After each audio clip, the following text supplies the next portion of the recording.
바란 광야라고 하는 곳에 있는 이 가데스라는 곳에서 이 모세는 12명의 정탐꾼을 이 가나안 땅에 보냅니다. 다들 아시는 내용이죠. 그들이 40일 동안 이 가나안 땅을 정탐하고 와서 많은 백성들 앞에서 보고하는 장면입니다. 그들의 보고는 이스라엘의 오는 회중 앞에서 행해질 일인데, 그 보고에 따라서 이스라엘 백성들이 불안해할 수도 있고, 또 역시 하나님의 땅이 우리를 기다리고 있구나라는 희망 섞인 그런 희망을 가질 수도 있는 그런 중요한 이 보고의 자리가 바로 우리가 읽고 있는 이 장면이라고 볼 수가 있습니다. 그런데 여기 12명의 정탐꾼 중에서 다 알다시피 대부분의 정탐꾼들이 사실을 있는 그대로 평가하는 게 아니라 자기들이 생각해낸 잘못된 생각을 가지고 그 땅을 평가하는 그런 일들을 우리가 기억하고 있습니다. 우리 민수기 13장 31절부터 33절을 같이 읽어봅시다. 민수기 13장 31절부터 33절에 있는 말씀을 보면 읽어봅시다. 그와 함께 올라갔던 사람들은 이르되 우리는 능히 올라가서 백성을 치지 못하리라. 그들은 우리보다 강하니라 하고 이스라엘 자손 앞에서 그 정탐한 땅을 악평하여 이르되 우리가 두루 다니며 정탐한 그 땅은 그 거주민을 삼키는 땅이요 거기서 본 모든 백성은 신장이 장대한 자들이며 거기서 네피림 후손인 아낙 자손의 거인들을 보았나니 우리는 스스로 보기에도 메뚜기 같으니 그들이 보기에도 그와 같았을 것이니라. 여기 보면 거주민을 삼키는 땅이라는 말은 뭐냐면 그곳이 매우 척박한 땅이라고 말하고 있는 거예요. 먹고 살 길이 없는 척박한 땅이라고 말하고 있는 것이고, 누구도 살 수 없는 지역을 자기가 보고 왔다고 이 10명의 정탐꾼들이 얘기하고 있습니다.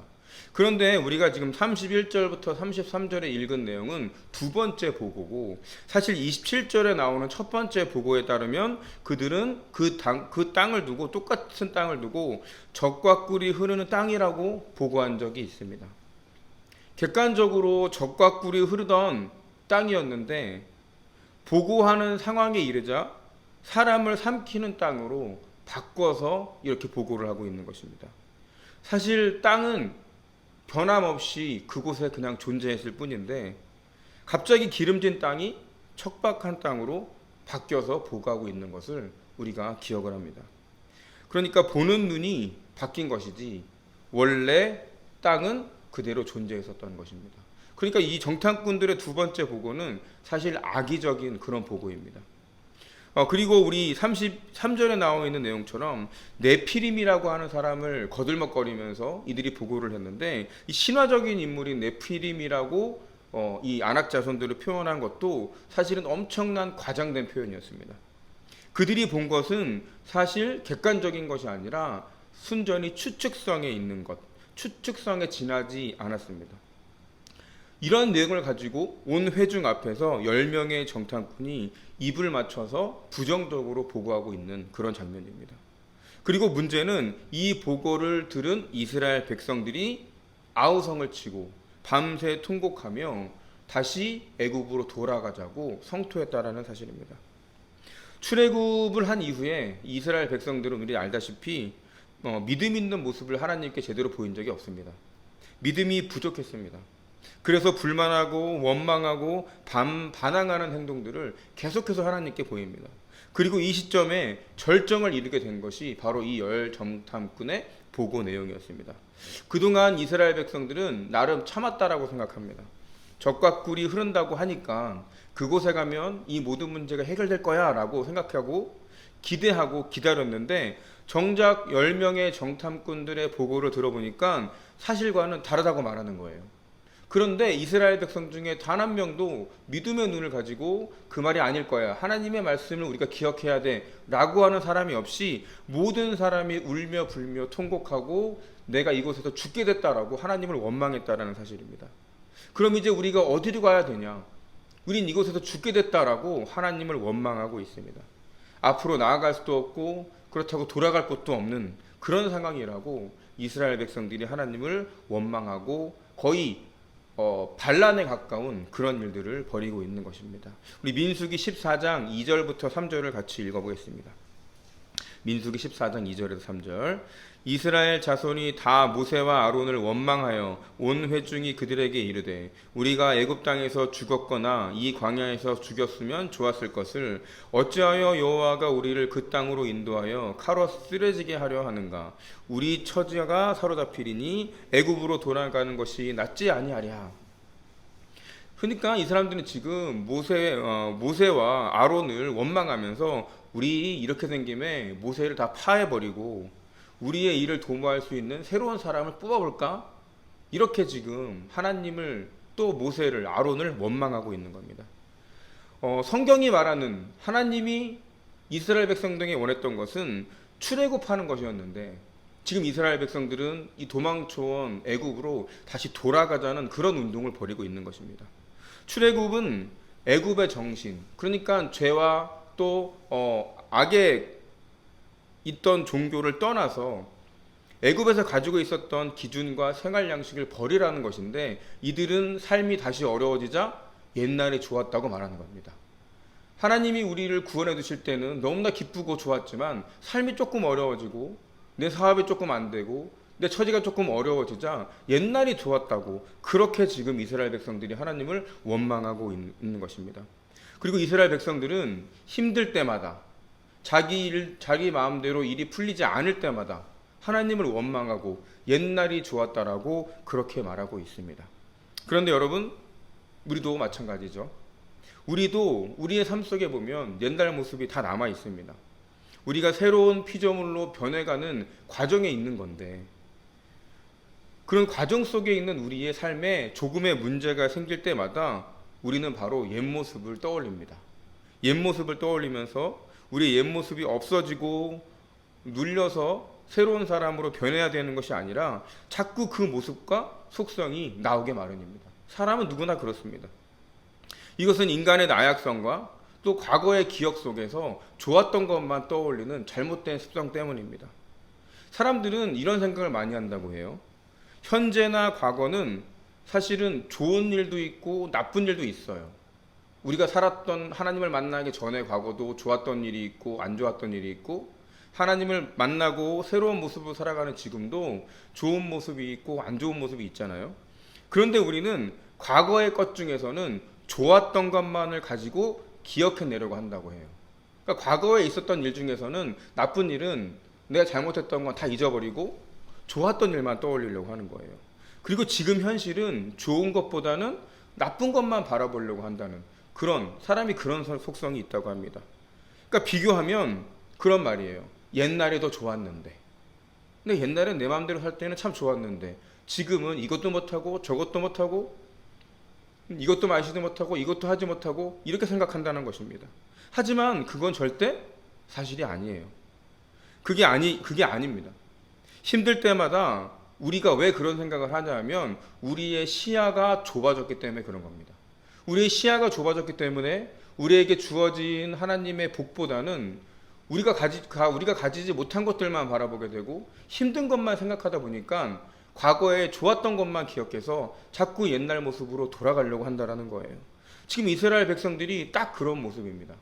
하나님이 지금 바로 이 하나님의 젖과 꿀이 흐르는 땅에 들어가기 직전인데 그 정말 감사할 일을 먼저 보는 것이 아니라 당장 배고프고 어려운 거, 그 10명밖에 안 되는 정탐꾼의 그 말을 듣고 흔들리는 이런 모습이 바로 우리의 삶 속에 있지 않나 우리가 다시 한번 생각해 봅니다.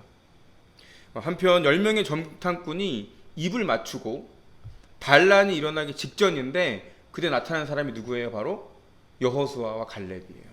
여호수아 갈렙 그 둘은 달랐습니다. 그들은 목숨을 걸고 일어나서 옷을 찢는 심정으로 다 같이 하나님의 말씀으로 이스라엘 백성들에게 말을 합니다.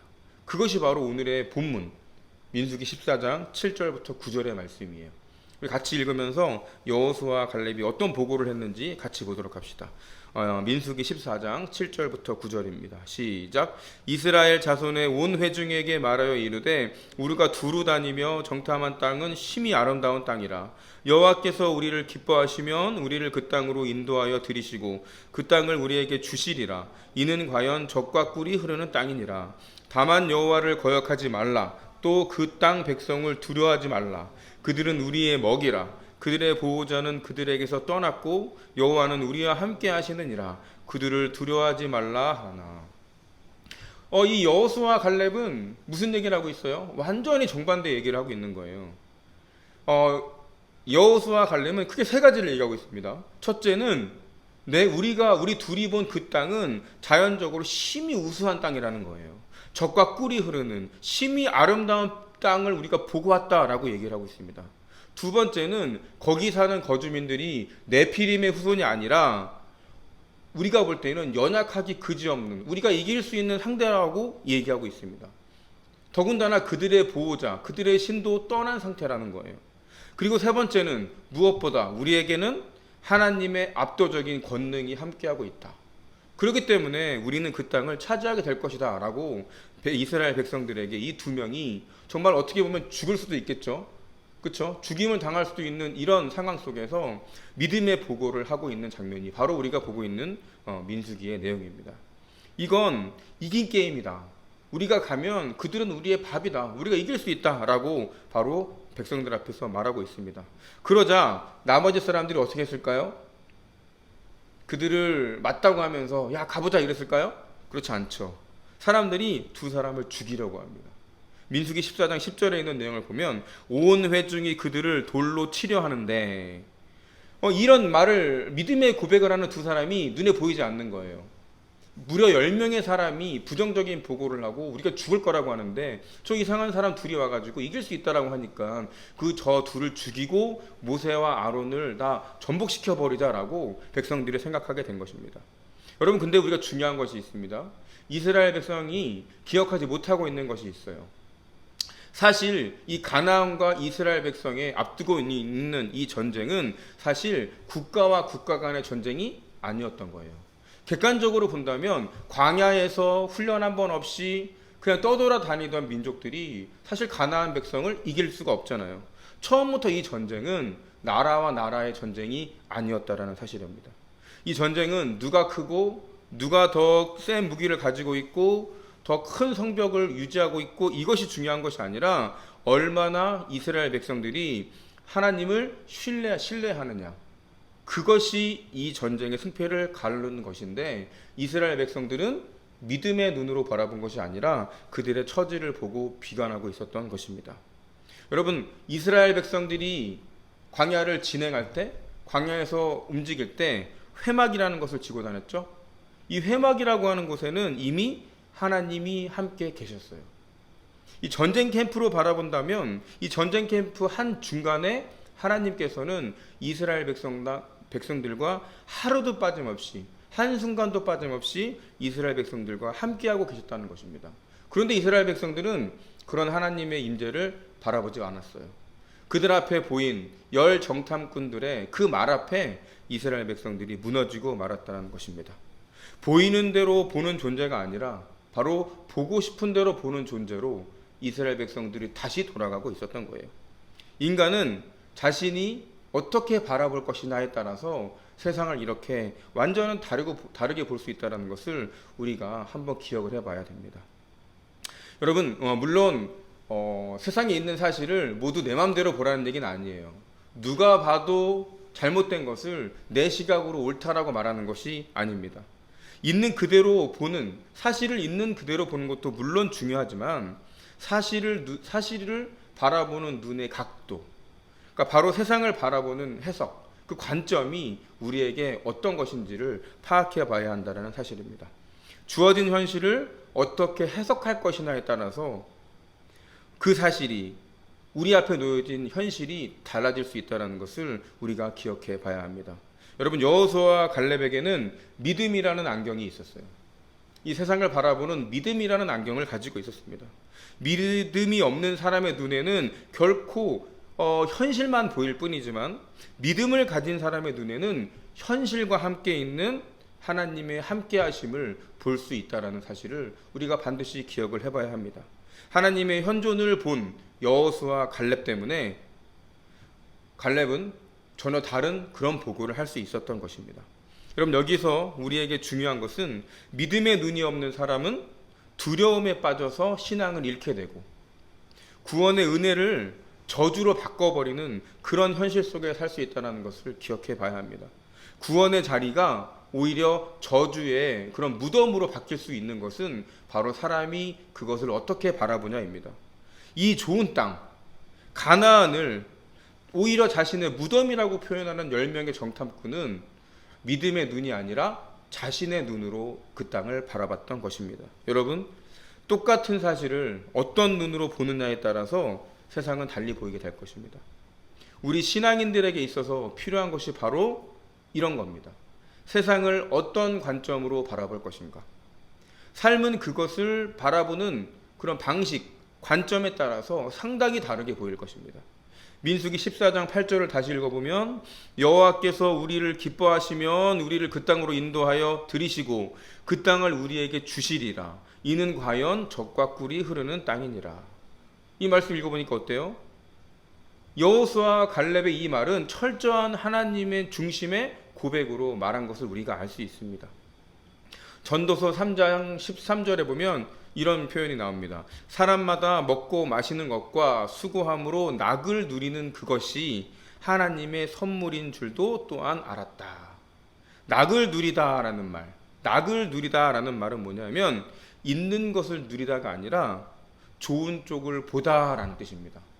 여러분, 낙을 누리다가 무슨 뜻이라고요? 좋은 쪽을 보다라는 뜻이라고요. 낙을 누리다라는 말은 낙이 있어서 누리는 게 아니에요. 나에게 좋은 것이 차고 넘쳐서 낙을 누리는 것이 아니라 좋은 쪽을 보라는 의미라는 것입니다. 낙을 누리는 말은 낙이 없기 때문이 아니라 우리 삶 속에 이미 존재하고 있는 낙을 바라보고 찾으라는 그런 얘기예요. 그런 얘기를 되게 많이 합니다. 우리에게 있는 10가지 중에서 두세 가지가 힘들면, 10가지 중에 두세 가지가 힘들면 사람들은 정신적으로 굉장히 힘들어진다고 해요. 그런데 생각해보면 사실은 7에서 8가지가 좋은 것을 우리가 누리고 있거든요. 그런데 두세 가지 때문에 우리가 근심 걱정을 한다는 것입니다. 심지어 우리가 어려운 게 10가지 중에 5가지가 되면 사람들이 우울증에 빠지기 시작한대요. 우리가 바라볼 좋은 것이 5가지도 있는데 말입니다. 그러니까 우리가 우리 이 세상을 살아가고 우리 이 세상을 하나님의 힘으로 살아갈 때에 세상을 어떻게 바라봐야 하는지를 우리가 잘 생각해 봐야 합니다. 여러분, 세상 사는 것이 요즘처럼 불안정하고 힘들 때도 없습니다. 우리 오늘이 2020년도 마지막 설교죠. 마지막 설교로 어떤 것을 우리가 나눌까 하다가 우리 이 오늘 말씀을 준비하게 됐습니다. 코로나라고 하는 큰 질병 앞에서 많은 사람들이 죽어나가고 경제는 휘청이고 또 우리 자영업자들은 존폐 위기에 처해 있고 부익부 빈익비는 점점 심화되어 가고 사실 이 세상에 우리가 살고 있는 이 세상에 어떻게 보면 낙이 없는 것 같아요. 하루하루 재미가 없고 코로나로 인해서 우울증에 걸렸단 말을 너무 많이 하고 제가 일하는 일터에서도 보면 직원들이 무슨 얘기하냐면 재미가 없대요. 뭐를 해도 재미가 없고 급여는 줄어들고 또 우리 학원의 학생들은 줄어들고 그러니까 맨날 부정적인 얘기만 하는 거예요. 이러면 어떻게 해요? 앞으로 하면 어떡하죠? 이렇게 말하는 것이 현실이에요. 아무리 생각해봐도 작년보다 나아진 게 없지 않습니까? 아니 오히려 어떻게 보면은 어떻게 살아갈지를 막막해하고 걱정하는 게 지금 2020년도입니다. 지금 이런 순간에 힘이 들다고 말하고 어렵다라고 말하고 어떻게 살아가야 되죠? 라고 말하는 거 어떻게 보면 당연한 얘기예요. 모두 공감을 하는 얘기입니다. 그런데 여러분, 너무나도 당연한 순간 속에서 그렇지 않다라고 말할 수 있는 사람이 바로 우리 신앙인들입니다. 어렵다고 말하는 게 당연한 건데 그래도 감사하다고 말할 수 있고 그래도 내가 2020년도 이렇게 감사를 받았다라고 말할 수 있는 게 우리 나누는 교회의 성도가 될 수 있으면 좋겠습니다. 그래서 우리 같이 이 말씀을 같이 나누어 보고 있는 것입니다. 너무나도 당연한 이 세상 속에서 절박해진 상황 속에서 부정적인 것만을 극대화시키는 그런 말들을 우리 입으로 내뱉은 것이 아니라 우리에게 주어진 감사한 것들을 바라볼 수 있는 우리 남은 2020년도 며칠 안 남았지만 그런 우리 크리스천들이 되기를 주님의 이름으로 소망합니다. 여러분, 감옥에 갇힌 요셉 기억하시죠? 요셉은 감옥에 갇혔어요. 근데 감옥에 갇힌 이유가 뭐예요? 자기 잘못이 아니라 그렇죠? 어떤 여인의 모함 때문에 들어가게 됐단 말이에요. 그 상황을 누가 봐도 요셉은 원망할 수 있는 상황입니다. 요셉이 억울하고 힘들고 너무나 진짜 죽을 것 같다라고 말해도 사람들이 인정할 수 있어요. 그래, 너무 안타깝다. 그런 당연하게 원망할 수 있는 상황에서 요셉은 어떤 일을 했습니까? 하나님을 믿고 때를 기다렸다라는 사실입니다. 신세 한탄을 한 것이 아니라 하나님의 말씀, 하나님이 함께 해주신다는 말씀을 듣고 하나님의 함께 계시는 것처럼 행동을 했다라는 사실을 우리가 한번 기억을 해야 됩니다. 그런 당연한 최악의 상황에서 요셉은 하나님을 바라보았습니다. 우리 2020년도 정말 최악인 것 같고 살아오면서 이렇게 힘든 적이 없다라고 말하는 것이 당연하지만 그 와중에도 우리는 하나님께 감사하다는 말을 할 수 있는 우리 나누는 교회 성도가 되기를 주님의 이름으로 소망합니다. 여러분, 언제 끝날지 모르는 이 질병 앞에서 우리가 어떤 자세로 살아가야 하겠습니까? 어떤 마음으로 또 새해를 맞이해야 되겠습니까? 당연히 힘들고 어려운 이 시간에, 이때 우리가 어떤 말들로 이 세상 사람들에게 보이게 될지를 잘 한번 생각해 보시기를 바랍니다. 여러분, 여호수아와 갈렙처럼 우리 삶에 존재하는 축복의 삶을 바라보시기를 주님의 이름으로 축원합니다. 안 되는 것 바라보지 말고 우리에게 부어주신 복을 바라보고 그 복을 누리며 사시기를 주님의 이름으로 축원합니다. 요셉처럼 누구라도 인정할 최악의 상황 앞에서도 끝까지 하나님의 현존을, 하나님이 우리와 함께 하시고 하나님을 방패 삼아서 이 땅을 살아가시기를 주님의 이름으로 축원합니다. 그리고 우리의 그런 긍정적이고 희망 어린 말들을 통해서 믿지 않는 사람들이 하나님의 영광을 듣고 보게 될 것을 저는 믿어 의심치 않습니다. 여러분, 다가오는 2021년도 한 해에도 우리와 함께 하시는 하나님을 바라보고 믿음의 눈으로 세상을 바라보는 그런 한 해가 되게 해달라고, 나의 흔들리지 않는 믿음을 달라고 주님께 기도하는 그런 남은 2020년도가 되시고 새로운 한 해를 정말 하나님을 바라보는 마음으로 살아가는 한 해로 삼으시길 주님의 이름으로 축원합니다.